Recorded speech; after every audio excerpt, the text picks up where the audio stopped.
the schedule, right? The name of the class is Trying Not to Try. And where this came from was kind of the age-old problem of what we could charitably describe as white belt enthusiasm. The number of times, right, teaching and working with people, and including being an enthusiastic white belt myself, we had to say, slow down, calm down, breathe, right? Which when I first hear that, sounds like a trick. Right? Because, well, no, like I'm trying to win a fight here, right? If I slow down, right, they're going to beat me to the punch. They're going to take my back. Horrible things are going to happen to me. I need to put maximum effort into what I do, right? And it never goes exceptionally well. So, trying to diagnose why this is, right? And it's a common enough problem that everybody knows what I'm talking about, yeah? Okay, phew. So if this had only happened to me my whole life, it would have been a really weird thing about me, right? But we've all seen this before. And so, why does this happen? And my first thought was, well, it's because they're trying so hard. They are trying to win the match, or they are trying to get better at jiu-jitsu, or they are trying to not look bad in front of their significant other who they brought to the tournament for the first time. Whatever that sort of thing is, right? They're trying. Except that doesn't totally make sense because there are all sorts of other skills we pick up where trying does not involve maximum effort at all times, right? I've been doing a lot of like home improvement stuff.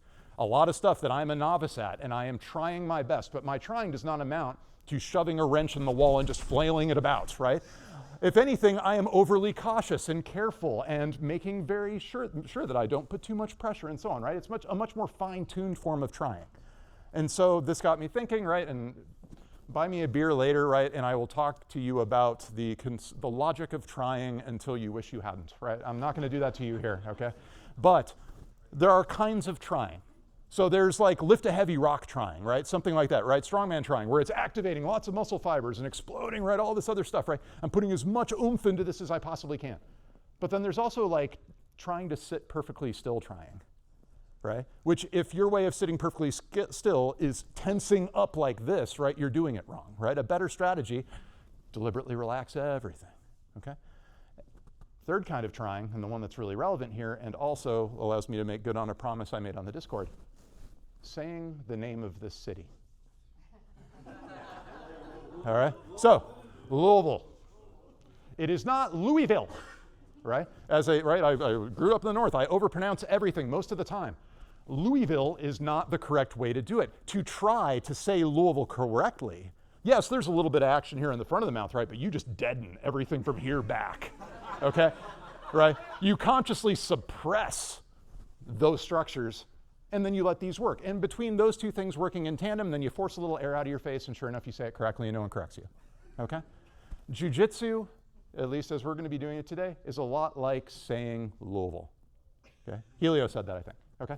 So, it's going to be as much about what we energize, the bodily structures that we energize, as it is about the bodily structures that we relax. But we do it in tactical ways. So we're not doing it to be lazy, we're not doing it to just flop around on the mat, but we are recognizing that bodies can create different kinds of structures. Some of those structures are rigid, some of them are forcing, right? We call them like driving structures. Some of those structures are deflecting structures, right? You put your energy into me and I take it someplace else.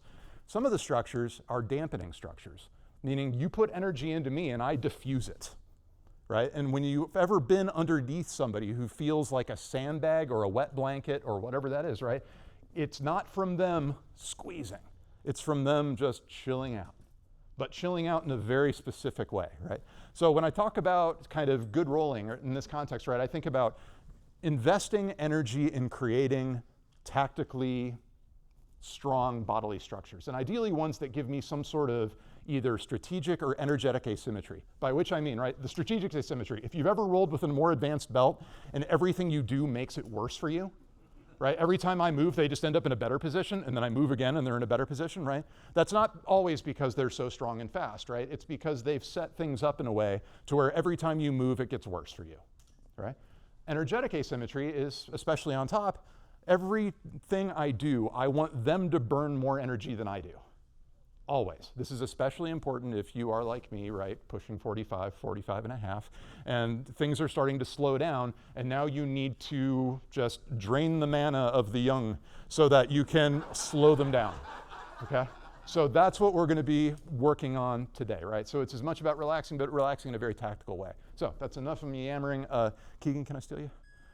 So I just want to give you all a quick proof of concept, right? So I know we're kind of a mix of gi and no gi, right? So this is kind of, more for the pajampians among us, but really I just want to kind of throw this out there as just a proof of concept for how this kind of stuff works, right? And then we'll get into what we're actually going to be, we're going to get into the actual technique.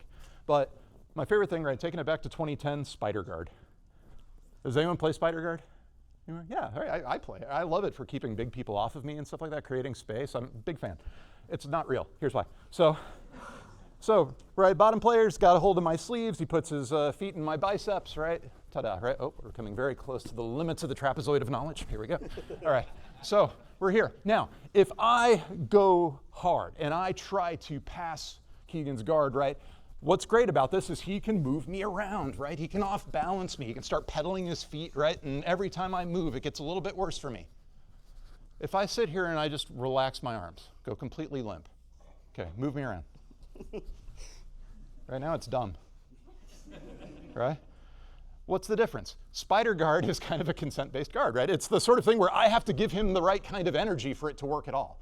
If I refuse to participate in Spider Guard, I don't have to do it, okay? Now that doesn't mean that I am, right, just a rag doll. What it means is I am deliberately relaxing my arms and waiting for my moment to slide through and start passing, okay? So, like I said, we're kind of a mix of gi and no gi, so we're not going to do that particular thing, but play with it later if you want. It's weird. It works for lasso guard as well. As soon as they wrap that up, just go completely limp on that arm and see if they can move you. And more often than not, they're going to make a big move that's going to lead to a pass. Okay, anyway, so that's the theme. So what I'm going to lead us through is a real basic step-by-step progression of opening the closed guard, passing the closed guard, going to mount. That's it. But we're going to look at doing it in ways that preserve that energy efficiency and make things increasingly miserable for the person on bottom. Cool? All right. So real quick, everybody, let's talk about sitting in people's closed guards. So if everybody can kind of get in this little seiza position here, right? Heels under your butt if you can. And we're just going to go through all the checkpoints, right? To this day, I do this. If I'm in somebody's closed guard, if I'm paying attention to what I'm doing, I walk myself through this. So step one. Engage my quads. I'm not coming up, right? I'm just here a little bit so I can be mobile, okay? Because I'm not completely relaxed into the structure, right? I've got a little bit of tension in the thighs so I can move quickly when I need to. Next bit, my butt. Squeeze your butt, rotate the pelvis forward. This is especially important if you work a desk job like I do and you are slowly turning into whatever this is, right? It's here, so I'm squeezing my butt under. Core is tight. I am actively engaging my entire abdominal wall when I'm in somebody's guard. Now this doesn't sound like relaxing at all, right? But this is setting up the structure that will allow me to then start passing effectively, okay? So we're just gonna work our way up through that. Now, in the closed guard.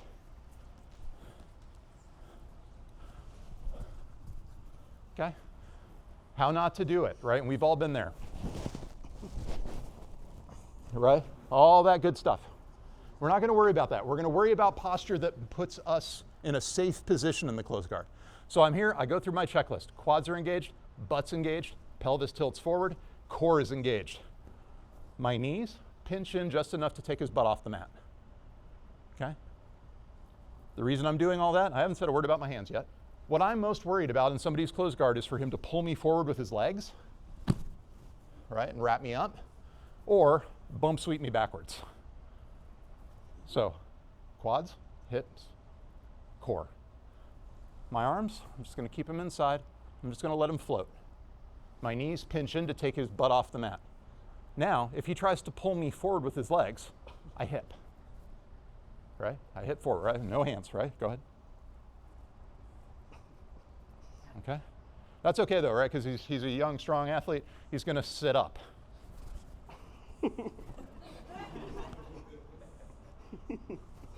Right? One finger pressure, right? And that's not because I am crazy strong, right? It's because I've got everything in alignment. I've taken his butt off the mat so he can't use his tailbone as the fulcrum for the sit-up. And now I'm just here. If they're wearing a gi, I might grab the gi just because I don't like being arm dragged, but I'm just floating, okay? And I ought to be able to move, right, effectively from this position because everything's engaged. If they try the bump sweep, deflect. The nice thing about bump sweeps is that most people, when they do them, they open their guard for you. Great. Right. I would much rather have him win this for me. So I'm here, again, quads, butt, core, knees pinched in, elevating his hips, soft touch. Okay? And then let the bottom player move you around. Maintain that core stability.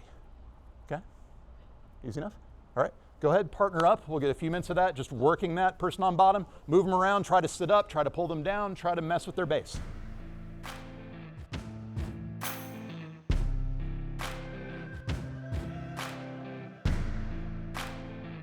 What I want to talk about now is what am I doing with my hands, okay? Again, I'm just keeping them light, but when I do end up breaking that guard, right, they track back, okay? Not out here if I can help it, right? If I'm much larger than my partner, right, I might bring him out here. I just want to keep him here on the inside. And I do it for two reasons. One is because I hate the knee shield, okay? This won't stop it, but it'll slow it down just a little bit. But the more important thing, I track my arms back. I'm just gonna fold my arms or my hands out just slightly, like little feelers. And now I feel what they do, okay? What's his leg gonna do? It can go, I mean, it can go in more places than this, but there are three good places it could go, right?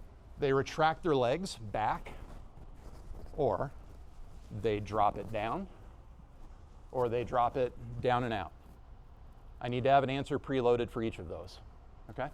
If they drop it down and out, that's my baseball slide. If they drop it down, that's my knee drive. I want to talk about what I find most commonly happens, and that best illustrates what I'm trying to show, is they retract their knees to their chest, right? It's a very natural thing to do because you just got your guard open and you want to start putting things in between us. I feel that with my hands. So what I'm going to do, right, and we're just going to do it very slowly here. Well, bad stack pass. Strength, right? I have maximum effort. I take his knee to his nose. The first time I was taught it, right? Not here. I was told, take their knee to their nose. I'm like, okay, you got it. I'm young and strong and I can do that. And I had people rolling out and flexible people catching me and stuff, and it was no fun. When I'm here, right? As that retracts back, I'm gonna swim this under, I'm gonna maintain my posture, and I'm gonna get hip to hip. Whoop, with him. Maintaining my posture. What about the arm? I wouldn't put my arm in here, but go ahead and triangle.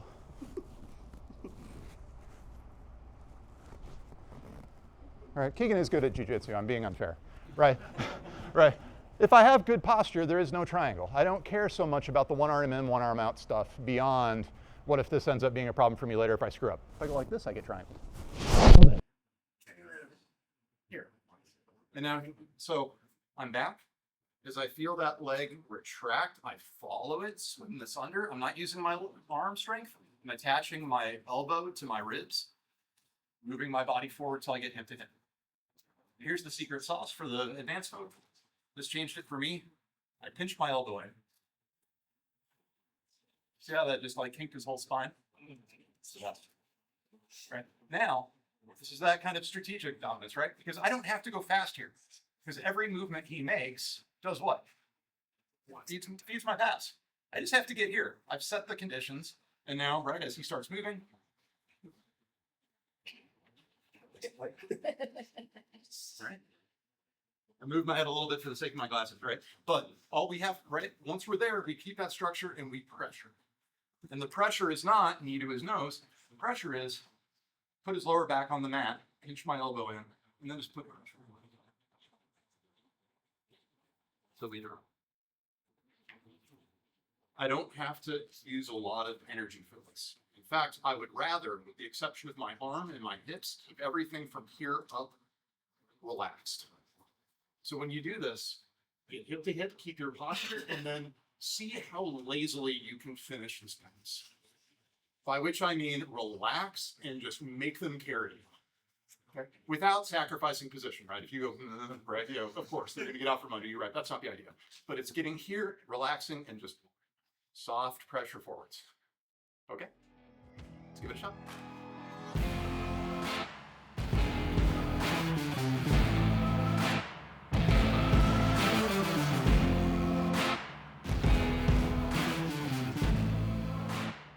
Just so y'all don't know it's there, right? So a couple adjustments here we can make. So again, as we're doing this, right, for me to reach, right, I'm still seeing a lot of folks kind of trying to pull into them, right? I'm letting him dictate how this goes, right? I'm keeping everything. As soon as I feel that pull, I go with. Okay. So it's him that's dictating this. If he doesn't pull back with his legs, I'm not stack passing. I'm going to go do something else, right? I'll force it to the mat and pass that way. What if they're just crazy flexible? And they just stay like this and they just look you in the eye and say, time's running out, asshole. I just want to show this one time because it's my favorite little thing. Mario Sperry calls it Little Bucket, which is an adorable name for a mean freaking choke. But just so you know, it's here. Here, thumb in the collar, stack. Our motion is like a little bucket. Or a medium-sized bucket. I don't know what buckets he uses. Okay. But just so it's there, get a couple more reps in, just working on with the feelers. As soon as you feel the legs go with them. And those of you who are with key people, feel free to try Little Bucket one time, just so you know what it's like. Cool. All right, and then we'll move on to the next bit. Can I ask a question, Derek? Yeah, go for it. So are the engaged toes important, or is it okay if I have flat toes and I just get closed? Flat toes are okay initially. I like to have a little something to drive with.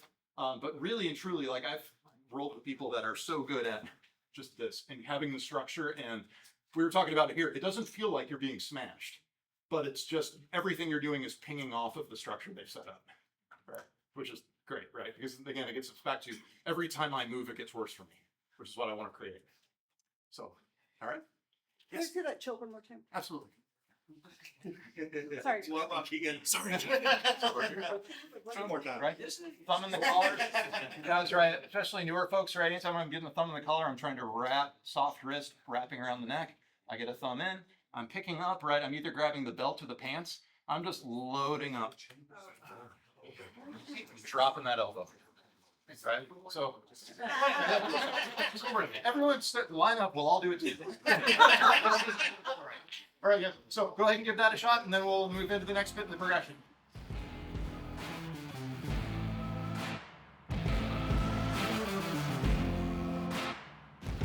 Control, right? Side control. The way that I like to think about it is I have two versions of side control. I have my sort of calm down position, and then I have my attacking position. Calm down position, right, is where I've got my legs back. I'm sprawled out right here. Hips are as low to the mat as I can get them, okay? Attack position is after I hear him take the long breath, right? After we've been struggling for a while and I hear him go, both knees come up. Now I've got a workspace to start attacking, okay? But for now, I just want to look at ways that we can improve our pressure on top once we get to that side control position, okay? And the big theme for this and when we do mount is everything from here to here, I am deliberately relaxing. And I would invite you to be almost comically relaxed about it, right? Here's the theory behind it. If I am rigid and Keegan pushes any one part of me, he pushes every part of me. If I'm relaxed, right? He pushes one part and that part just moves, right? If you've ever, like, the difference between lifting a 25-pound dumbbell and a 25-pound sandbag, right? Or, right, if you're a parent, I'm gonna preface it, if you're a parent and you've ever tried to pick up a child who doesn't want to be picked up, right? Right? And all of a sudden they triple in weight, right? Why? Because they're relaxed. Now, that doesn't mean that I just completely flop again. What is engaged are my hips. I am here and I am driving off my hips, okay? So my lower back's engaged, my butt's engaged, my quads are engaged, upper body, relaxed. If I need a little extra insurance policy, this hand, just finger walk, take that head offline. Bottom hand, down here, just glued to the hip, okay? And now as he moves, I can do my little Jacare walk with it, no problem. But I'm relaxed, I'm nice and calm, you can hear my voice, there's no strain. There's a little more strain in his voice, though, right? And so on, right? And I'm just gradually just draining him, right? That's the goal, right? Is everything he's moving, I am just relaxed, calm, not burning a lot of energy.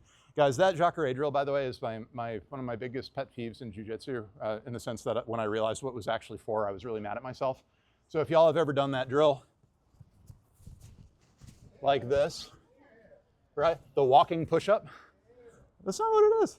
It's supposed to be a side control drill. There's no push-ups there, right? We do it with what we're practicing is moving with our hips low. That's what Jacare is. It took me like 10 years to find that out, right? But that's what it friggin' is, right? So if I'm doing that drill, I would rather have them with straight arms and low hips than being able to do perfect push-ups at each step of the way. Because the goal is to get them moving with hips low, that smearing pressure, while making them bear your weight through the whole thing, right? I'm on top, I'm gonna make them carry me for the whole match if I can get away with it, okay? So, one more time. I'm here.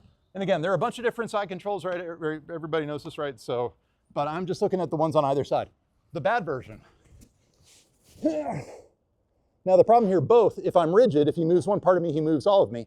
But also, a lot of our side control escapes involve these four corners. If I'm squeezing the daylights out of his head, I'm basically loading myself onto this near corner. If you bridge to your top right, it's very easy to reverse. Or if I'm down this way and you're a grappler of a certain age, there are buggy chokes here. No, I'm not. Go on, do it. I don't need them. No. Right. So I would much rather, whether I'm in that sort of Sankilo position or whatever, here, hips are low, body is relaxed, head offline. And when you get here, I want you to just take a deep breath and just be dead weight. Once you're there, bottom person, struggle a little bit. Top person, just make little adjustments. He starts getting away, I'm just gonna walk with him. All right, no problem. Keeping my hips low, my energy smearing rather than pushing across. Yes? So, before the bad side control, you were doing two corners, but if your version side control, just flat on top of spread across like jam. What's our preferred metaphor? Yeah, maybe so. Yeah, so you're, can you figure out? Or like hitting the corners, I guess. Oh, I see. I'm trying to stay mostly centered, right? If I overcommit to any one side, he's able to either hip escape away or stiff arm me down that way or bridge to either direction. I want to kind of just stay floating right here in the middle, right? Sternum to sternum, and you'll kind of find, given your body type and your partner's body type, what the little adjustments you need to make to kind of get yourself in that sweet spot. But what I want us to work on, get in position, deep breath, ragdoll on top of them, and just walk with them. Keep your hips low, keep driving with your butt, right? It's all hip drive. Everything else is this. And if they start pushing a little bit, just kind of wiggle, see what happens. All right, let's give it a shot.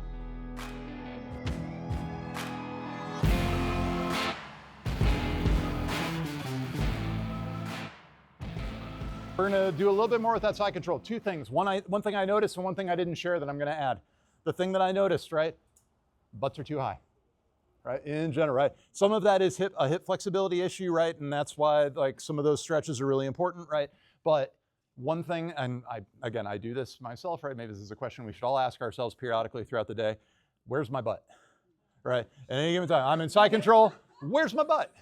Okay, and sure enough, I'm like, oh, it's way the hell up there, right? And so I need to bring it down. But really focus on that because that's the thing that we tend to do the most frequently when we're on top, right? For all sorts of reasons, not least of which is all the actions down there. I look down there and my spine goes like this, right? And so I get kind of a drinking bird effect. So be really, really careful with keeping that low. The other thing that I didn't share is another way we can beat the bridge. So here, go ahead and just bridge straight up. So where's all this force going? Up. What if I do this? All right. If you want to make friends at the gym and someone is bench pressing, walk up and just push the weight sideways. And say, not so strong now, are you? Right? Right? Why? Because, well, we're not strong like this, right? We're strong in the direction, right? The force factor right now is this way, so I'm gonna fuck with it a little bit. So when I'm in side control, this is part of why I want to keep this here. Yes, to avoid the regard and all that stuff. I like having a block in place, but also now if he bridges, go ahead and bridge. Bridge hard, and so on, right? All I'm doing is I'm keeping this here, and as I'm walking forward, moving the head out of alignment, they bridge, break the hip structure. Mm-hmm. They frame right in my neck. Great question. for frames, and we're about to get a really, really good class on frames, right? So don't take this as, this is not going to kill all frames, but my response to any pushing, or if they're smarter, good framing, is to let them bear my weight. And again, I'm gonna be kind of an unruly barbell. I relax. All right. We're down. If they're framing off the hip wiggle. And sit through, right? We're strong like this. As soon as the weight that we're basing ourselves against starts moving, it becomes a lot harder to hold that structure. Nice thing for the person on top is, again, that doesn't require a lot of energy. It's sagging down into it. Yeah. Well,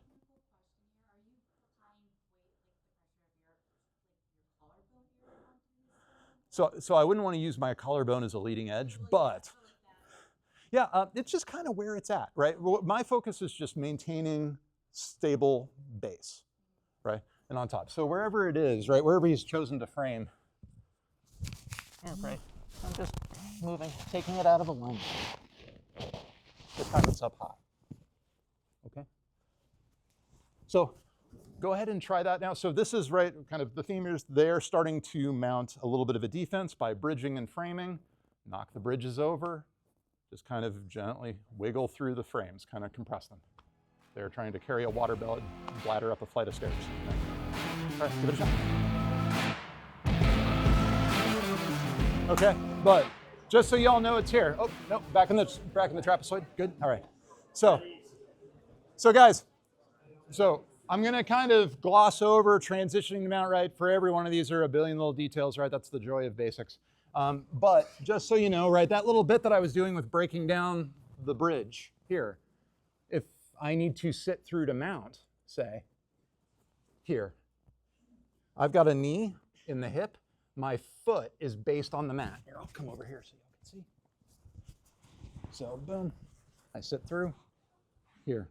My foot is based off the mat, my butt is completely off the mat. I'm able to drive with my toes. And here, if he wants to bridge, I can use my knee to knock it over just like I did with my hand, right? I'm not gonna hang out here forever, right? But I really like this kind of reverse case kind of hangout position, right? And again, I'm sitting through, I'm relaxed, I'm keeping this knee tight. When I transition to mount, this is where I'd like us to actually start.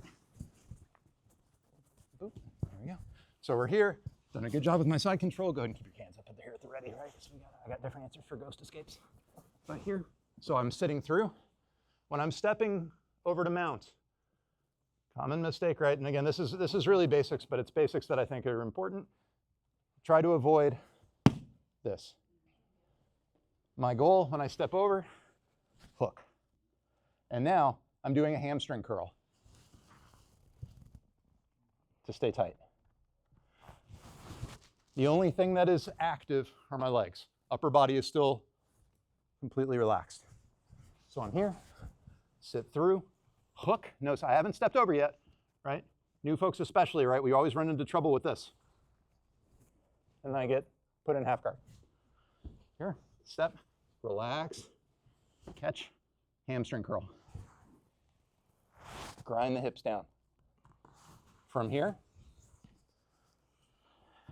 who likes holding mount? Handful of folks? Yeah. Mount is weirdly unpopular, right? Especially in the beginning because it feels harder to hold than side control. Mount is your friend. The principles of kind of relaxing and where you tense and where you relax really matter here. If I am rigid, again, if he starts bucking me, it's real hard for me to hold on. I'm gonna relax. Except I'm gonna pull my heels up into his butt. Why? Because I wanna keep my hips glued to his and everything else is a wet blanket. And so now if he starts fighting,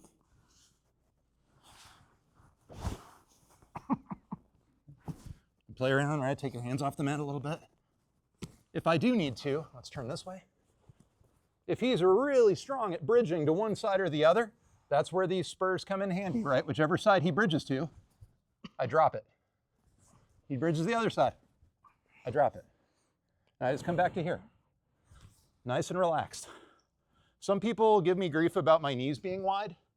I like to keep my knees wide so I can keep my hips low. if he decides, well, what if they fish an arm under? All right, that's where I get this. And now, right? So I'm fine with that, right? But I'm assuming that risk of him lifting or scooping under when I have my knees wide, which means I'm ready for it, which means I seem faster than I am. Because I'm already planning, if I feel him wriggling around under there, I'm going to that mounted triangle or whatever. Or if you're bigger than them and they reach under your leg, just pinch your knees in real tight. Now they don't have an arm anymore. And then go back to choking them. Okay, so again, here, sit through, catch the hip, hamstring curls, sink those hips nice and low. Everything is relaxed except for your spurs. If they have a gi, additional layer of fun. Put a hand in the collar, drop my forearm onto their sternum, drop my sternum onto my forearm, and now I'm gonna curl my wrist just slightly while I'm doing all the rest of it. And sometimes you get that fun tap to pressure. More often than not, what you are going to do is you're gonna force them to make a big move that's gonna open up something for you, right? And right, especially advanced folks know, very rarely do you just do stuff to good people, right? You have to create reactions that then give you something to work with. Great way to force a reaction, because after 20 seconds of really stifling mount, people will start suddenly punching the air like they weren't before, right? Or making a big motion to get over onto their belly and give you the back. Awesome, take the pressure off, let them, right? Any of that kind of stuff, right? But it starts with making that as uncomfortable a position as possible, and you do it by relaxing. So that way he is struggling and I'm resting for as long as that exchange needs to go on. Okay? All right, so real quick, I yammered for a little too long, but go ahead and take that now, hold it, and that'll be it for me. Yeah, what the hell?